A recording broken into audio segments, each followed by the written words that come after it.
Hello दोस्तों, आज की क्लास में हम पढ़ने वाले हैं क्लास 10th में जो मैथ के सब्जेक्ट है उसमें इम्पोर्टेंट फॉर्मूले उन्हीं को आज क्लास में हम पढ़ेंगे। चलिए वीडियो को स्टार्ट करते हैं। सबसे पहला फॉर्मूला है LCM into HCF equal to दोनों संख्याओं का गुणनफल।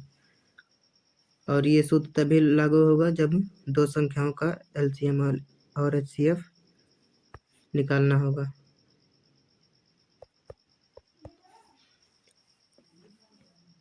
रैखिक बहुपद, इसका माना रूप होता है AX प्लस B। रैखिक समीकरण M बराबर -B अपॉन A। द्विघात बहुपद, इसका मानक समीकरण होता है AX² plus BX plus C equal to 0, जहाँ पर A 0 के बराबर नहीं होगा। A does not equal to 0। इसका हमें अल्फा और बीटा दे दिया जाएगा और कहेगा द्विघात बहुपद निकालिए, तो हम इस सूत्र का प्रयोग करेंगे। x² माइनस ब्रैकेट में alpha plus beta x plus में अल्फा इंटू बीटा। ये जो अल्फा और बीटा है इनके मूलों का योगफल क्या होता है? अल्फा प्लस बीटा होता है -B अपॉन A। और गुणनफल बोले तो alpha into beta equal to C upon A। अब देखते हैं त्रिघात बहुपद, इसका मानक रूप होता है AX³ BX² plus CX D equal to 0। यहाँ पर अल्फा बीटा गामा दे दी जाएगा और बोलेगा त्रिघात बहुपद बनाइए, तो हम इस सूत्र का प्रयोग करेंगे। x² माइनस में alpha plus beta plus gamma, इस x² plus alpha beta plus beta gamma plus gamma alpha bracket बंद करके x minus alpha beta gamma equal to 0। अब इसके मूलों का योगफल क्या होता है? Alpha plus beta plus gamma equal to -B upon A। Alpha beta plus beta gamma plus gamma alpha equal to C upon A।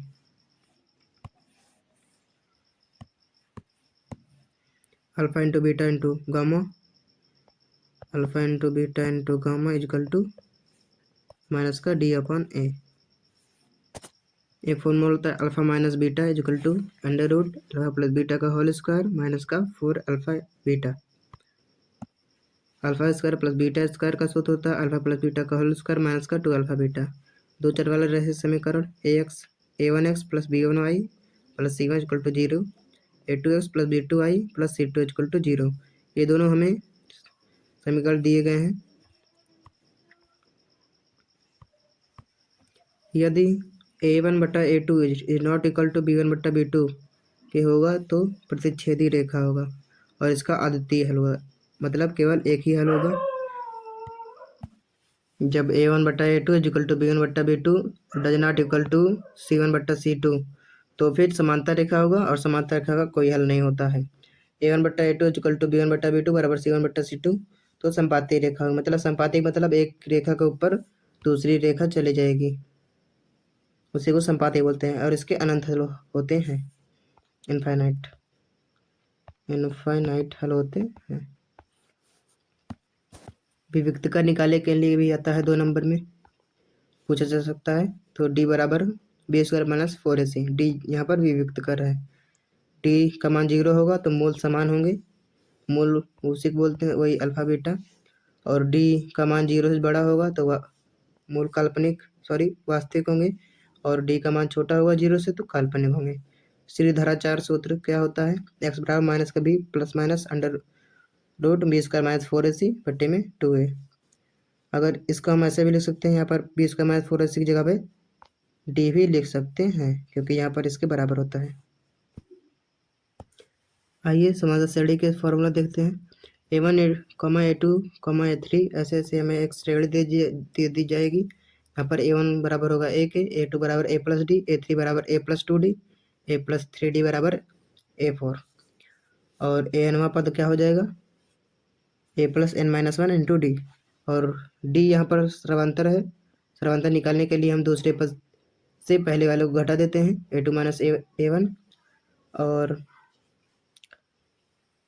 nवा पद होता है an बराबर a plus n minus one into D, इसको व्यापक पद भी बोलते हैं। l बराबर अंतिम पद, फॉर्मूला वही रहेगा, बस n की जगह पर l हो जाएगा। l बराबर a plus n minus one into D. अंत से nवा पद निकालने के लिए तो सूत्र हो जाएगा l माइनस ब्रैकेट में n minus one into D, जहाँ पर a प्रथम पद हो जाएगा, l अंतिम पद, l और d सर्वांतर हो जाएगा। n पदों का योग आए तो Sn बराबर n पदों का योग को हम Sn से लिखते हैं। Sn बराबर n बाई टू ब्रैकेट में 2a plus n minus one into D. जब l ना हो, l मतलब अंतिम पद ना दिया हो, तब इस वाले सूत्र का प्रयोग करेंगे, और जब l दिया हो तो इस वाले फॉर्मूला का यूज करेंगे। Sn बराबर n बाई टू ब्रैकेट में a प्लस l। जब Sn दिया हो तो और nवा पद निकालना हो तो हम इस फॉर्मूला का यूज करेंगे। an बराबर Sn minus S N minus one. सबसे पहले एस एन माइनस वन निकालेंगे, फिर Sn से एस एन माइनस वन को घटा देंगे तो nवा पद मिल जाएगा।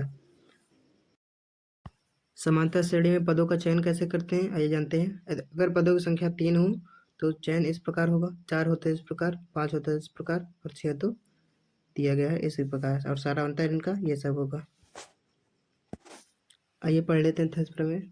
किसी त्रिभुज के आधार के समांतर खींची गई रेखा के दो संगत भुजाओं को संभावित करती है।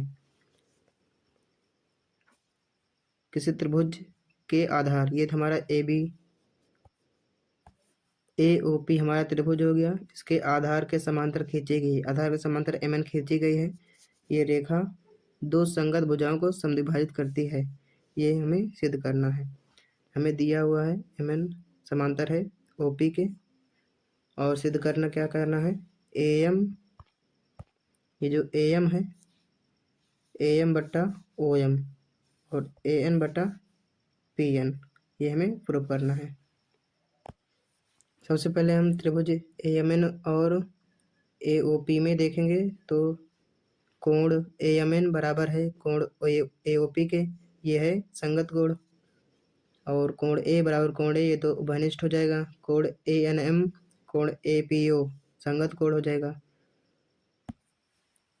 तो यहाँ से ए से ट्रिपल ए से हो जाएगा त्रिभुज ए एम एन समरूप त्रिभुज ए ओ पी। अब यहाँ पर हम समरूपता का नियम लगा देंगे। समरूपता के नियम से ए एम बट्टा ए ओ हो जाएगा, और ये इसके किसके बराबर हो जाएगा, ए एन बट्टा ए पी। इसका हम त्रिया गुणा कर लेंगे तो A M into A P equal to A N into A ओ।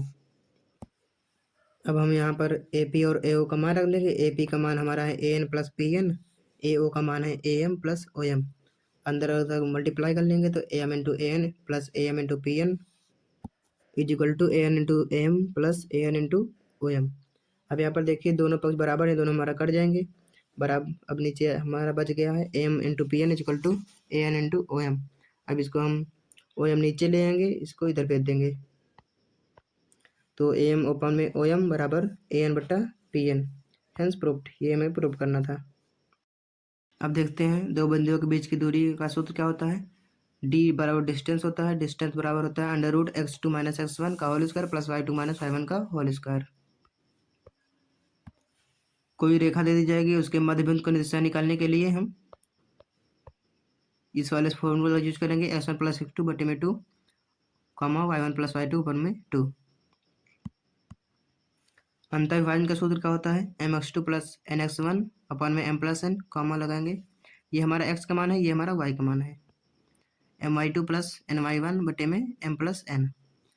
बाह्य विभाजन का सूत्र क्या होता है, M X two minus N X one बटे में M minus one comma M Y two minus N Y one upon में एम माइनस एन। ये हमारा एक्स का मान हो जाएगा, ये हमारा वाई का मान हो जाएगा। इसको अलग अलग भी निकाल सकते हैं।